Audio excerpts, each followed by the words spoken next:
Hello, welcome to Just 5 for Thursday, June 25th, 2015. And a very happy June Christmas to you.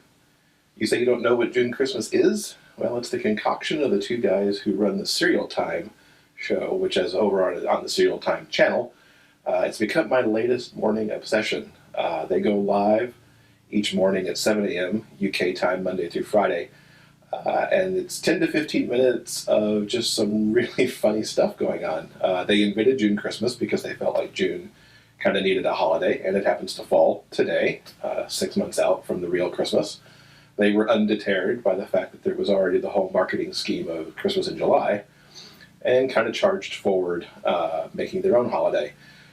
They also do Old News Tuesday, where they look at news from exactly 1 year before that date, so they don't have to be really timely in their broadcasts. It's a lot of fun. Jimmy and Charlie are great hosts. Frankly, I could just listen to them talk about whatever they wanted to talk to because their accents are pretty awesome. Give the show a look.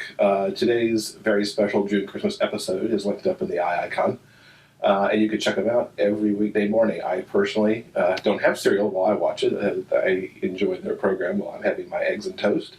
But I've gotten to where I don't miss it. And since they're so short, you could even binge to catch up, since they're only about 3 weeks into the broadcast right now. So give them a check. So the Goodyear Blimp flew right in front of our house on Tuesday afternoon. It was back this way as part of a West Coast tour, which is actually the farewell tour for the Spirit of America Blimp. It was coming back from the north, where it was part of the aerial coverage of the USGA US Open golf tournament over the weekend. And it's actually headed to Sacramento for the weekend coverage of the U.S. Senior Open. Flew right by our house. There's some video that I'm going to be running over the top of this. You can see it landing at the airport. Actually pointed so far down that it actually looks like you think it might crash at the airport, but it didn't.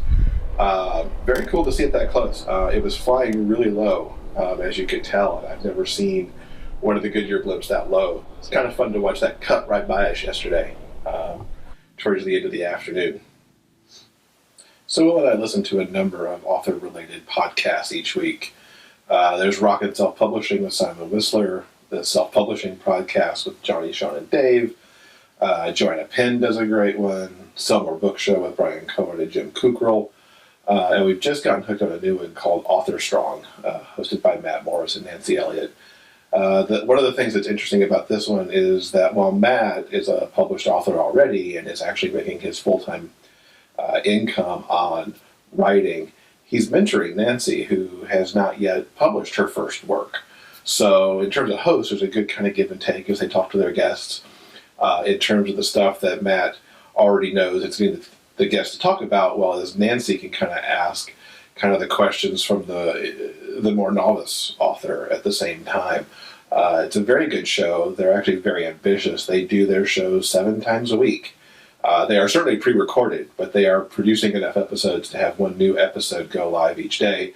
And the episodes are at least 30 minutes long, sometimes a little bit longer, depending on how engaged they get with the guests. It's been really good so far. We're trying to catch up so that we're actually listening in more real time with the way that they're putting them out. But we highly recommend it, and if you're looking at an author business, or if you're listening to any of these other podcasts, this is a good one to add to your list. Adam Lambert dropped a new album within the last couple weeks, and it's really great. It's called The Original High, and he's had a big gap between albums because I think he switched record companies, but this new album I think is his best work really to date. I enjoyed his first couple albums with kind of their upbeat pop dance sensibility. This one has a bit more of a spread in terms of genre, and I think it actually showcases his vocal range better than some of his previous work. It's really great. I'm linking up to the first video from a ghost town up in the eye icon, so you can check that out. If you've been a fan of Adam since his debut on American Idol a few seasons ago, you should definitely pick this up because it's really some good stuff. It kind of harkens back to some of the vocal range we heard from him during his Idol performances. They didn't quite translate into the first couple studio albums. So one of the summer shows that I've picked up is Unreal over on Lifetime. There's Mondays at 10. it's somewhat of a guilty pleasure, but it's also somewhat of a strange thing that I'm watching it because I actually can't stand The Bachelor and The Bachelorette, which this show kind of parodies on, riffs on, maybe tells too true of a story on. You can't really tell. It's about the behind-the-scenes crew that works on a Bachelor-type show called Enchanted. They've got their bachelor trying to hook him up with his future wife. The show's funny, dramatic, soapy. It's also kind of hard to watch because you really see how reality shows can manipulate the surroundings to get the TV that they actually want to put out. I think I'm sticking with it because the stories are kind of interesting, especially the lead character who melted down on a previous season of Enchanted and then came back to work on the show again. And she's troubled by what she's doing and manipulating these girls to get the TV that her producer wants. You can watch back episodes, I believe, on Lifetime's website, and then it's on Mondays at 10.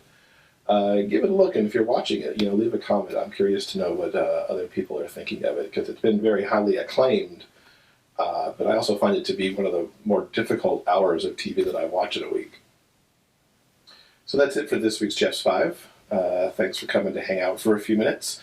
Please leave some comments, either on YouTube or on the blog, depending on where you're watching it. Don't forget there are links below the video, also on YouTube and the blog, to help you get to some of the websites for what I talked about this week. Hope you have a good weekend. Merry June Christmas again, and see you back here next week.